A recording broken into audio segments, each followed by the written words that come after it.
Welcome back to B2B Growth. I'm Logan Lyles with Sweetfish Media. I'm joined today by Olga Andrienko. She is the head of global marketing over at SEMrush. Olga, welcome to the show. How are you today?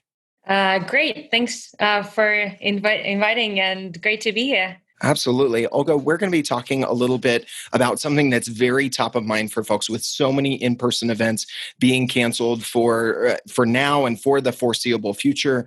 No one really knows how long events will be affected by what's going on. We're going to give people some practical advice for virtual events, something that you guys are actively doing over at SEMrush. Before we get into that practical advice for folks for virtual events, give us a little bit of context on yourself and what you and the SEMrush team are up to these days.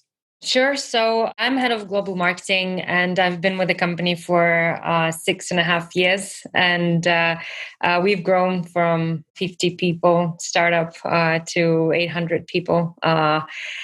Giants, I think. Well, for me, it's a really big transition. And we are a software company providing analytics and insights for marketing professionals in order for them to analyze their competitors, how they rank on Google, what ads they place, and also ensure that their website has more visibility.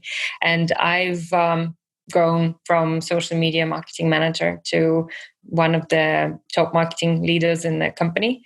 And now my teams are in charge of PR and content marketing, influence marketing, social media, podcasts. And so we're trying to ensure that people discover about SEMrush. And then honestly, we try to grow marketers, not SEMrush clients so much. We have a vision that we help 1 billion marketers, and for that we need to grow marketers, not the ones who use the software. So I love that. I love that mentality of just giving, of helping marketers just be better marketers in general. And hopefully to that end today, Olga, you're going to help me unpack some very practical advice for folks looking at how do we take our in-person events, take them online, virtual events. We're going to be talking about choosing the platform, choosing the different direction that you might go with your virtual events, because there's one kind of big fork in the road you've got to decide on, some technical advice, and then some thoughts on the content formats. Before we get into that, you made a comment to me that I think will be encouraging to folks today. You mentioned sometimes it can be easier than you think to put on that online or virtual event. What is some of the encouragement you want to offer to marketers out there, especially event marketers that are scrambling to take their on-site event to online today? Yeah, well, for us and in our practice, webinars are probably the longest lasting channel we're using. And we have started webinars in various languages, I think in even 2015 or so. And back then it was, we used a different platform, but coming up with the topic and then just sending a newsletter and then inviting someone to speak was, I wouldn't say that difficult if that person didn't need to come up with a new presentation. So I think the bottleneck could be asking someone to create the presentation specifically for you. If you're willing to use content that was already built, then you basically just need a team to organize, then the platform you choose or the software and the guest or expert within the company who's willing to share the information to the audience. So that's the key pillars, and I wouldn't say that it would take you a lot of time to. Yeah, absolutely. So we're going to dig into some of those technical aspects here next. And I like what you said there. If you're kind of in this position right now, look at where do we already have some of our best content, what's applicable to our audience right now, and how can we repurpose that? I mean, don't just rehash something just to rehash something. But if you do have that ability to kind of fast track, the webinar or the virtual event or the YouTube series that you're going to be putting out to replace some of your on-site stuff, think about that. because it could help accelerate the process. So as you and I were talking a little bit offline, Olga, you mentioned kind of this big fork in the road. If you're going to do a virtual event, this is going to determine a lot of things, even the platform that you choose. And you mentioned one route is we're going to go for exposure, and the other route is we're going to go for leads. So as you guys think about online events, webinar, or what have you, what are some of the things that you think about in this situation, we're going to go down this path, or we're going to go down this path? And then what does that inform as far as the platform that you use as you start to go down one route or the other? So we were using GoToWebinar for many years, and how GoToWebinar works is that you create the same as Zoom, where you create a time a link. You send your audience a link, and then they should register, and you get the email, and everything happens only within that room, virtual room. So either GoToWebinar or Zoom or anything else. And then the audience is not able to share the link. They could share the link, but then the person would need to register. So it won't be open. And for example, in GoToWebinar, you would know everyone who's joined. If they ask any question, GoToWebinar would give you the email of a person who actually asked the question. You are able to see that in export Excel file. So it has a lot of detailed information on who actually attended the webinar. If you run a poll of where the people are from or whether they would want to receive the extra information after the webinar, and people click yes, you'll be able to see who clicked yes and send them the information. So there are a lot of engagement within a closed or private space, and there you definitely get all of the leads, and you would know who missed the webinar, who didn't. And that's where you interact with certain audience and you're in it for leads. If you want the exposure, you just send the announcement that you will be doing a webinar on YouTube. And what you do is you create a link and a Google Hangouts room for the experts, and also the link for the for people to view it. And then at this point, you will not even understand who has joined the webinar and who didn't. You will have the open discussion and open presentation that will be saved on your YouTube channel, and people will be able to share it without making their friends leave any information. And also people will be able to leave comments pretty easily. So this is a really different format. And I would say if I watch something on YouTube, then I'm much more likely to send it to people. While if I'm on the webinar, I don't want to make my friends or colleagues or partners to leave any information to the company. So it's just a virality and exposure versus leads for the company, and that's the biggest decision.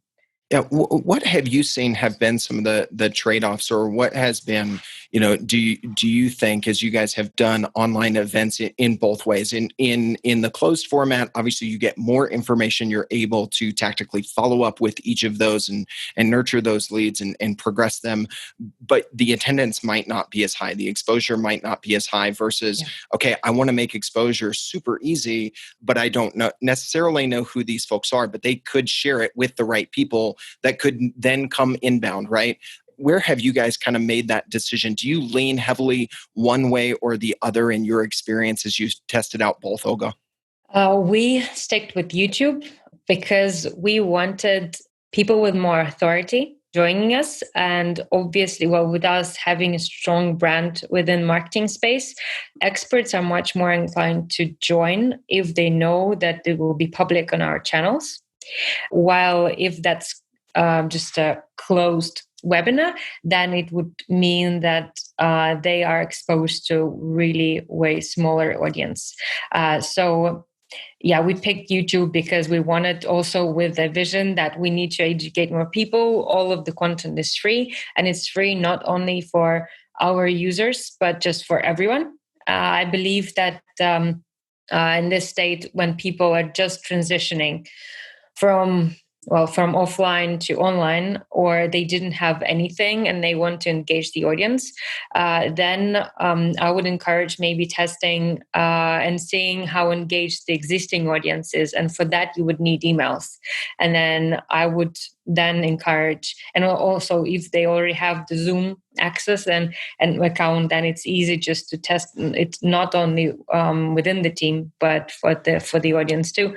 So I would encourage sending the and arranging something in Zoom and seeing how many people would join. Well, this is a good idea just for testing. When you do something on YouTube, then it's forever there and you don't need to edit anything. If you have a webinar in Zoom, then or GoToWebinar, then you will export the video, but then you need to edit it and upload on YouTube, which is an extra effort. And if you don't have that experience in the team, then it would make it just a bit more difficult to finalize the step of actually having the video in the open space. Hey everybody, Logan with Sweetfish here. I had to take just a second today to share with you another podcast that's in my regular listening rotation. The Sales Engagement Podcast has some great interviews, and you pick up a lot of best practices from revenue leaders that are doing the job day in and day out. I've picked up so much learning from other sales leaders that are featured on this show. One of my favorites is 7 Things Marketing Wished Sales Knew About Nurturing Leads. So check out the Sales Engagement Podcast wherever you do your listening. And by the way, if you're not following Scott Barker on LinkedIn, you should do that too. All right, let's get back to the show. Yeah, that makes total sense. Some really good things to think about just tactically with the bandwidth on your team, which, some teams are moving remotely and figuring out how do we work efficiently. So definitely think about, those ramifications for your team. I like what you're saying there. It reminds me of a few different conversations I've had here on the podcast and episodes coming up. I was chatting with Kathleen Booth over at Attila Security about, if we're really believers that we are adding value with our content, then we shouldn't be afraid to ungate that, whether that's a podcast, whether that is a downloadable, whether that is an open webinar, so to speak, or virtual event or virtual conference, whatever you want to call it, on YouTube versus a closed webinar. Sounds like you guys lean that way as well. And obviously we believe a lot in ungated content here at Sweetfish because podcasts are naturally ungated, and we do see that overall easier sharing effect come back around. So lots of things to think about there, Olga. I think you bring some really great perspective in all that you guys are doing in marketing. Let's get to some technical advice. Again, you started to speak a little bit of differences, this platform, how your team's going to have to handle what. You talked about keeping in mind these 3 key components, your camera, the sound, and your lighting when it comes to virtual events, whether they're open and ungated or a closed webinar. What are some tips, things that maybe you guys ran into that you wish you would have learned earlier that might help some other marketers out there? Sure. So probably if you're the host, then you will be broadcasting from the office. Well, now a lot of teams are working remotely. So that might be a problem where you're stuck in the apartment and you're broadcasting from the kitchen. The background is actually matters. And then people will be just seeing your home, and ensure that you maybe order a banner that will block the room, or if you maybe have a green screen and then you can just project something like a landscape or office on back there. And also, if you invite the guest, then please brief them on the background and also on the light, and definitely do a sound check before. So definitely, invite and arrange the 10-minute meeting somewhere prior to the official webinar, and ensure that their lighting, the camera, and the sound is all fine, and their background is also fine.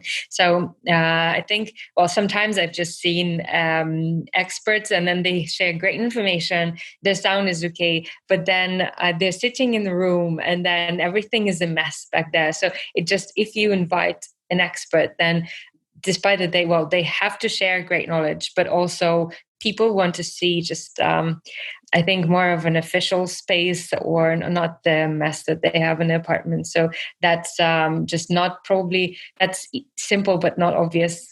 Yeah, simple but not obvious is sometimes where the great advice lies. I think right now, I posted on LinkedIn this week that we all need to show each other grace as we're trying to figure out this balance with everything that's going on in the world right now. And so I do think that folks will show a little bit more grace, and whether that's a sales call or a webinar or a virtual event, people will be completely, a good bit more understanding. I still think you don't want to be, sitting on your bed with the sheets thrown everywhere and things like that. But I do think that it will be interesting to see how those kind of norms shift a little bit in the short term as well as in the long term. And, if you're using Zoom and you're really concerned about your background, they have the ability to do those custom backgrounds without investing in a green screen or a banner. So you might be able to kind of hack the system there. I think two of the bigger things that you mentioned there too on sound, get a good dynamic USB microphone. A dynamic versus a condenser microphone will isolate to the area that you're talking about. It's, the type of microphone we use for this podcast. Logitech has some great webcams that just give you HD quality. Prop that up above eye level as opposed to looking down when you can.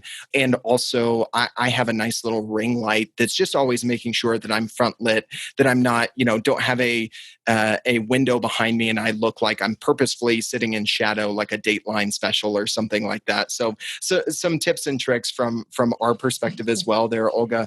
Let's round it out with thinking about formats, depending on the content, depending on your host, not just platform, but the format of the content and the way that you present it in an online event or a virtual meeting. Give us some thoughts here in the different formats you've seen and kind of pros and cons, what you might want to consider here as we close out the conversation. So it could be just someone from your company, like a spokesperson presenting, and then with no one else, and that could also be a format. Then the most, I think, traditional is where someone from the company is a host, and then there's a guest sharing the information. And for example, now there are a lot of speakers in every niche that are not going to the conferences, but they've built the presentations and then they would be happy to share it with the audience. So as I said, if you don't make them build something new for you guys, then they would be happy to share something that they've prepared. And also another format is hosts from your company and more panel discussion, and then maybe someone will be presenting for 15 minutes and then others just chime in and discuss questions from the audience or the questions that the host is asking. And also the format that we're using mostly is that we're inviting the host. So the host is external, and that's also an opinion leader. And then they're choosing the experts that we're going to invite for the topic. So host is super also experienced in whatever is being discussed. And and it's like everybody that is on the webinar, who is on the webinar, are not affiliated with SEMrush, and we are just powering and then ensuring that there's everything's technically solid. So this is, I think, the most. These are the formats. And what I actually would suggest is that if you want to invite some guest, and it's a celebrity guest, or it's a celebrity in your niche, so it's well-known person, and you're not sure that they have time to build 40-minute worth slides, then what I would suggest is asking them to create or select 10 slides on the topic of your choice that they would just start the presentation with. And then there is like 30 or 40 minutes Q&A session. That way, your audience will still get a feeling of what the expert can talk about. And then the questions will just naturally flow. And these types of webinars were really successful. And also they don't really require a lot of time from the speaker. Yeah, I love that. Thinking about, what is the content that we want to deliver? How much prep time do we have? What sort of speaker or presenter do we have? What content do they have ready? I think all of those questions are good to keep in mind as you prepare and you think about what the format's going to be. That sort of greater percentage of Q&A we've seen work well. Gary Vee has been doing it over the past year plus in a lot of events. He'll keep his keynote shorter and then do a lot of Q&A, which works out really well. He did that obviously for a long time with Ask Gary Vee. One thing I would, that's kind of springing to my mind, because we've been thinking about doing this around podcasting between James, our founder and CEO, and myself, doing some sort of, Ask Me Anything if we did LinkedIn Live or if we did a LinkedIn video and collected questions ahead of time. If you're worried about, we're not sure what sort of attendance we're going to have, we're not sure what the engagement will be, what if we don't get enough questions, poll your audience either via email or on LinkedIn or whatever platform you're getting the most engagement today, and start to gather those questions. That way you have a fodder of questions that you could pose to the host, even if you're not getting engagement to last you through that Q&A session, something like that. So just another idea to think about. There are a lot of ways that you can bring these virtual events together. Olga, I like what you talked about in that big fork in the road. Just think through with your team. Do you want to go for exposure? Do you want to go for leads? Do you want to test out both and see the impact? Think about the surrounding, think about how you are prepping the host, and then set yourself up for the different formats that you laid out. Olga, if anybody listening to this would like to take next steps and stay connected with you or learn more about what you and the team at SEMrush are up to these days, what's the best way for them to stay connected with you guys right now? It's at SEMrush in every social media, LinkedIn, Facebook, Instagram, Twitter. We're most active on Twitter. And with me, I'm also, Facebook, LinkedIn, Olga Andrienko, and happy to connect there. Awesome. Olga, thank you so much for adding some value to folks today, breaking down some very tactical stuff that's timely on virtual events. I really appreciate you being on the show today. Happy. I hope it was useful. I hate it when podcasts incessantly ask their listeners for reviews, but I get why they do it, because reviews are enormously helpful when you're trying to grow a podcast audience. So here's what we decided to do. If you leave a review for B2B Growth in Apple Podcasts and email me a screenshot of the review to james@sweetfishmedia.com, I'll send you a signed copy of my new book, Content-Based Networking, How to Instantly Connect with Anyone You Want to Know. We get a review, you get a free book. We both win.